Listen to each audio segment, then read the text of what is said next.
Merci. Merci Amélia. Donc, dans cette communication, je vais essayer de m'arrêter sur le destin d'un port marocain au XXe siècle, et sur son évolution et organisation pendant le XXe siècle, effectivement. Mais avant ça, je m'arrêterai un moment sur la situation du Maroc. Comme vous le savez, le Maroc se trouve à la croisée des principales lignes maritimes mondiales, avec ses deux façades méditerranéennes au nord et atlantique à l'ouest, et ses capacités à assurer le lien entre Europe et Afrique. Le pays dispose de 3400 km de côte, ponctué de 33 ports, dont 11 ouverts au commerce international. Parmi ces ports marocains ouverts sur le monde, on relève celui de Tanger, situé, voilà, situation de Tanger, donc situé à la partie extrême ouest de la Méditerranée, donc voilà, situé ici, de la Méditerranée, sur le détroit de Gibraltar, là où commence l'océan Atlantique, au fond d'une baie protégée à l'ouest par le cap Malabata. Tanger, en arabe Tanja, est une ville et surtout un port au destin pluriel. Sa position géographiquement stratégique, commandant le passage, comme j'ai dit, entre Méditerranée et Atlantique, Europe et Afrique, lui a valu tout au long de son histoire, 3 fois millénaire, les convoitises de nombreux peuples. Aussi, les événements qui l'ont affecté dépassent largement ses frontières. De ce fait, le port connaîtra plusieurs vies, création et recréation, tel fut le destin de cette ville et surtout de ce port au destin planétaire. Ancien comptoir punique au IXe siècle avant Jésus-Christ, puis carthaginois dès le IVe siècle avant Jésus-Christ, il tombera dans la dépendance de Rome suite à la chute de Carthage en 146 avant Jésus-Christ, et promu capitale de la Mauritanie tingitane vers le IIIe siècle à la place de Volubilis. Tingis sera alors vandale, puis byzantine, puis arabe, au début du 8e siècle.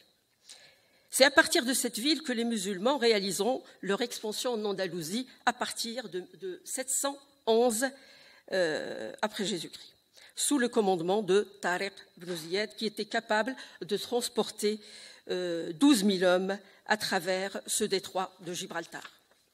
Pendant plus de 5 siècles, la ville connaîtra bien des avatars. Elle sera maintes fois conquise et reconquise. Elle sera idrisside, almoravide, almohade, vers le milieu du XIIe siècle, avant que les Mérinides n'en deviennent maîtres en 1274. Les Portugais à Tanger, une présence en 2 temps. La première entre 1471 et 1580 et la deuxième en 1640-1661. Et là, on a une très belle gravure de la ville, de la prise de la ville de Tanger en 1571. En effet, dès la fin du XIVe siècle, guettant l'occasion d'intervenir au Maroc, les Portugais profitent alors des querelles dynastiques qui le secouaient pour prendre pratiquement tous les ports du détroit. C'est ainsi, tour à tour, ils s'emparent de Ceuta en 1415, de Qsarsrer en 58, à Silla en 1471. Les 3 tentatives du roi Alphonse V contre Tanger furent un cuisant échec en 1437, 43, 64, à telle enseigne que Tanger sera baptisé le cimetière des nobles portugais, bien sûr. Le roi arrive au bout de ses peines le 28 août 1471, après avoir mobilisé une flotte impressionnante composée de 477 vaisseaux et une armée de 30 000 hommes. Donc la prise de Tanger, comme vous le voyez, donc on a d'un côté les Marocains, donc on les voit de ce côté-ci, et l'armée portugaise du côté gauche. C'est la tapisserie de Pastrana qu'on peut voir au musée de Guadalajara, pas loin de Madrid. Alors, une mainmise qui durera plus d'un siècle avant que la couronne d'Espagne s'en empare en 1580. Le deuxième temps sera, ou la deuxième, si vous voulez, cette parenthèse se ferme en 1660, la parenthèse espagnole, et Tanger redeviendra aussitôt lusitanienne. C'est à partir de cette date que commencent les premiers travaux portuaires.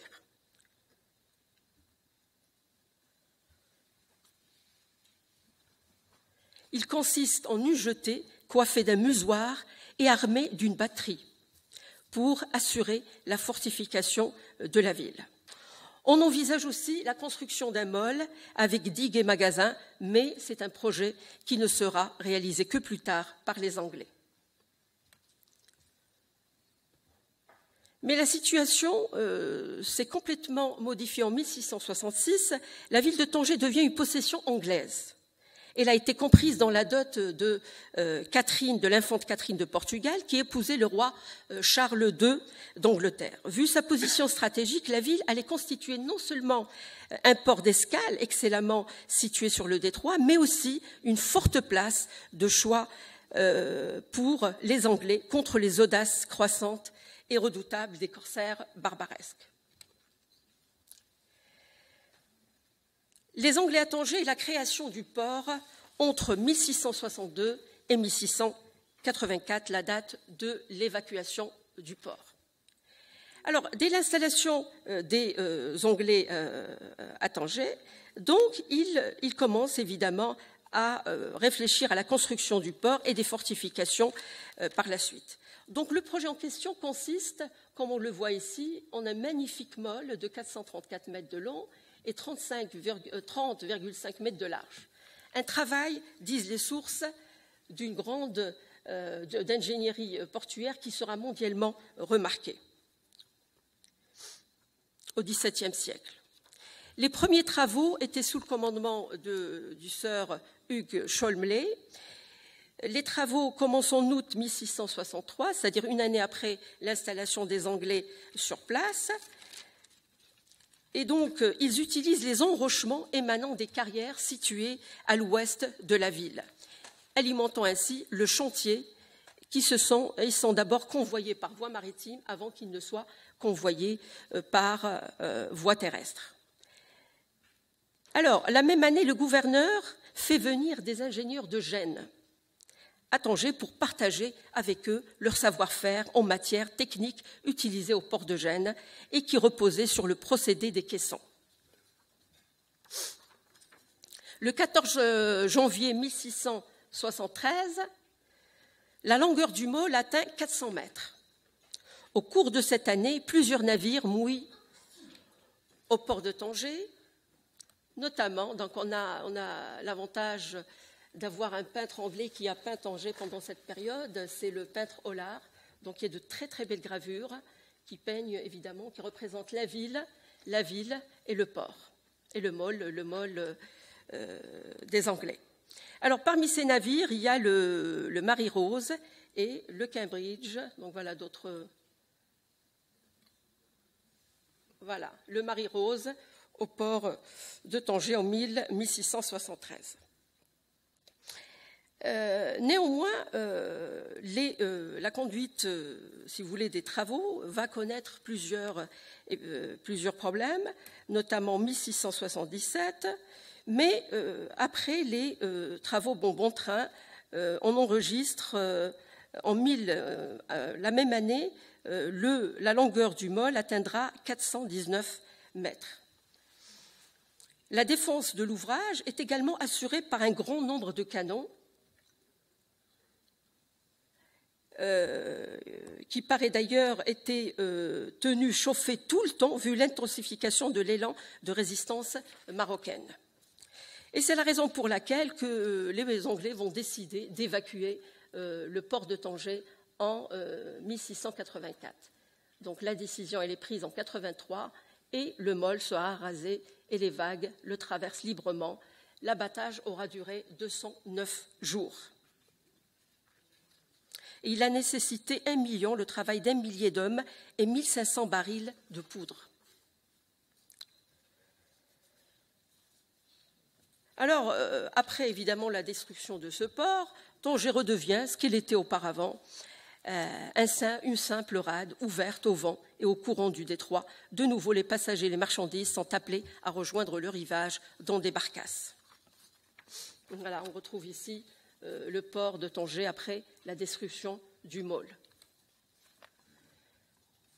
Tanger, vers la fin du XIXe siècle, donc Tanger redeviendra la capitale diplomatique de l'Empire des shérifs. Sa zone d'influence, d'abord réduite, s'étend au fur et à mesure que l'autre port de Tétouan, qui est le port voisin, on va voir que le port de Tétouan, qui est situé à 60 km à l'est de Tétouan, à l'est de Tanger, ses activités vont s'amenuiser en faveur du port de Tanger.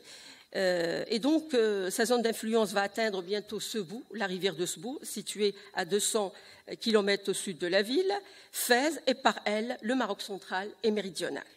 Ce succès, elle le doit d'abord à sa position géographique, située évidemment à l'entrée du détroit, et à l'étendue de sa rade protégée.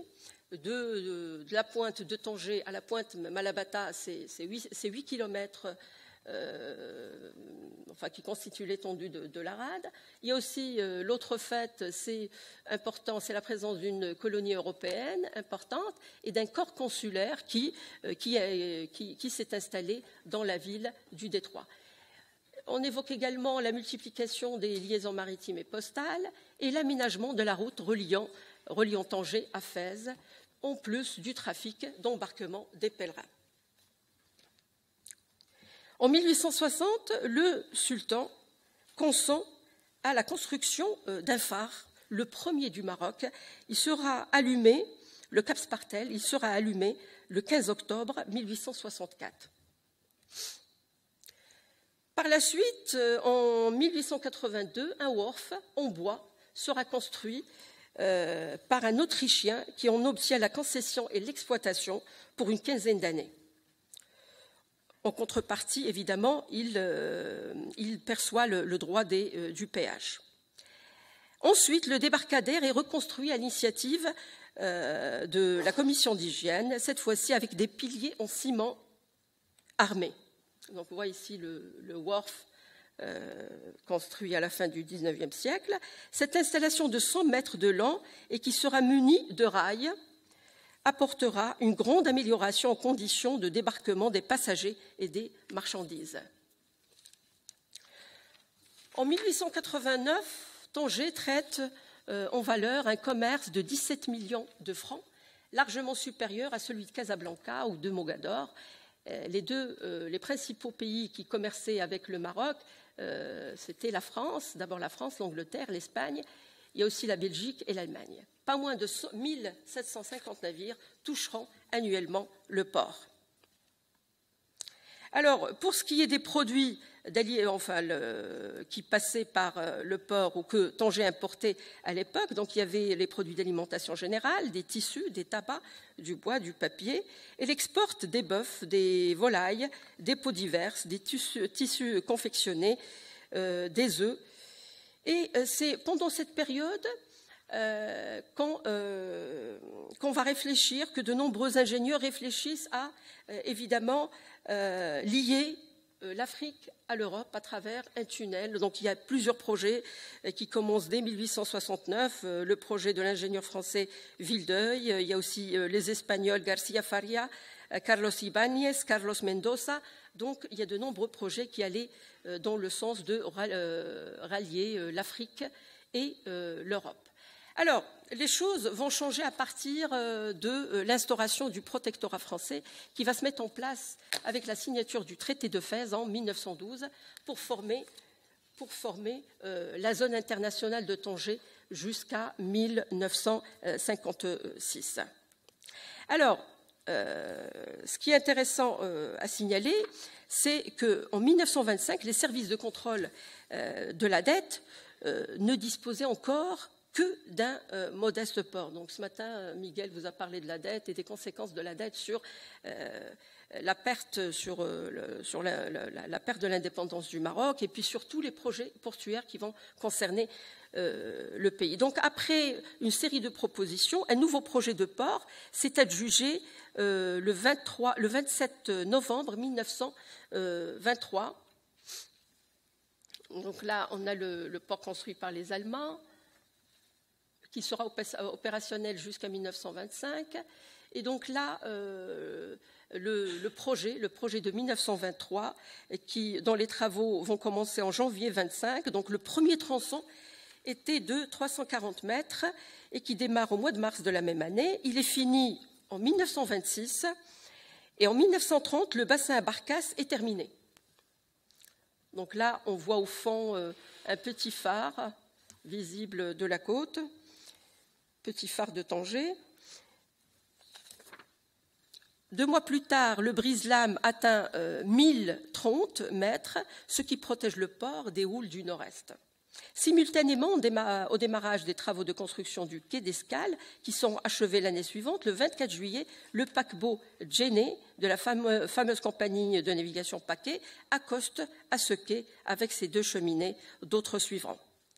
Au point de vue des liaisons terrestres, Tanger, tête de ligne de la ligne ferroviaire Tanger-Fès, en 1927, est désormais relié à Tétouan, Larache et les grandes villes du nord de la zone française par de bonnes routes. Entre 1926 et 1933, le nombre des navires touchant annuellement le port atteint 1800 unités. Quant au trafic commercial annuel, il atteint 64 000 tonnes. En 1930, tout concourait à faire de Tanger un port de voyageurs et progressivement, il prend une importance grandissante grâce au réseau routier et ferroviaire. Il enlève annuellement au port de Casablanca 50 000 voyageurs. Là, on voit de très près l'évolution du port entre 1903 et jusqu'à l'indépendance en 1956. Donc là, quelques chiffres par rapport au trafic du port. Donc là, évidemment, d'autres travaux suivront, puisque la jetée va s'étirer jusqu'à 1200 mètres et la surface du plan d'eau intérieur totalisera 5 hectares. Quant au trafic annuel, il avoisine les 200 000 tonneaux. Donc là, on a un aperçu du port au lendemain de l'indépendance.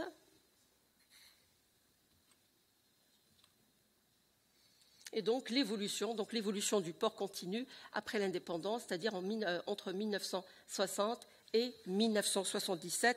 D'autres jetées, la jetée évidemment va être prolongée jusqu'à 1200 mètres et, comme j'ai dit, la surface de l'eau intérieure totalisera 5 hectares.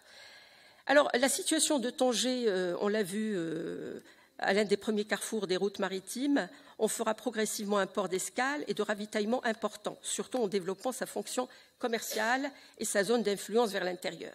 Avec la réunification du Maroc, elle devient l'exutoire naturel d'un territoire en perpétuelle extension.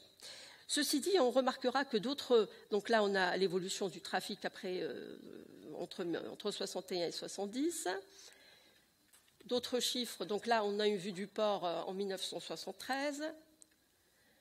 Là, on a les problèmes, évidemment, soulevés juste après l'indépendance, notamment l'ensablement annuel. On voit que c'est un ensablement qui totalise 40 000 mètres cubes. Donc, c'est un des problèmes du port de Tanger. Là, on voit aussi, on peut suivre de très près l'évolution du trafic entre 1990 et 2000. Donc, pour conclure, je dirais que la situation, comme j'ai dit tout à l'heure, la situation de Tanger et puis le développement de sa zone d'influence et puis aussi, on verra l'évolution aussi démographique de la ville qui atteint 1 million d'habitants contre 20 000 au début du siècle. Donc, on verra que tous ces différents facteurs contribueront à essayer de chercher d'autres moyens pour construire des ports ailleurs. Donc, cette fois-ci, on reviendra, la décision serait de revenir à un projet de 1943 le projet de construction d'un autre port. Donc on oublie le port de Tanger, qui sera converti à un port, à une station balnéaire, hein, donc c'est ce qui va être fait, et on cherchera évidemment à construire un nouveau port situé à 40 km à l'est de Tanger, c'est le port Tanger-Med. Donc une nouvelle structure portuaire, évidemment aux potentialités beaucoup plus larges, au droit de Tarifa, point de l'Europe le plus proche du Maroc. Donc là, c'est le projet, donc on reconvertit le port commercial et le port aussi dédié au transport des passagers en une station, en un port dédié à la culture, mais aussi une station balnéaire. Il accueillera 4000 anneaux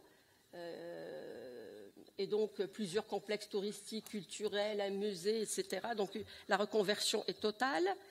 Et comme j'ai dit, on revient à un projet qui a été déposé en 1943, c'est le projet de Ouadrmel, comme j'ai dit, situé à 40 km à l'est de Tanger, le projet Tanger-Med, appelé progressivement à élargir sa zone d'influence.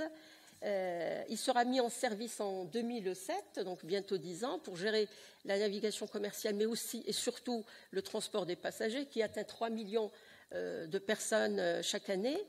Alors, ce nouveau projet, comme j'ai dit, il obéit à une double logique, donc délocalisation totale du port historique, et il joue aussi le rôle de relais et de pivot entre des régions situées à l'extérieur du Maroc. Voilà, c'est le projet Tanger-Med et je vous remercie.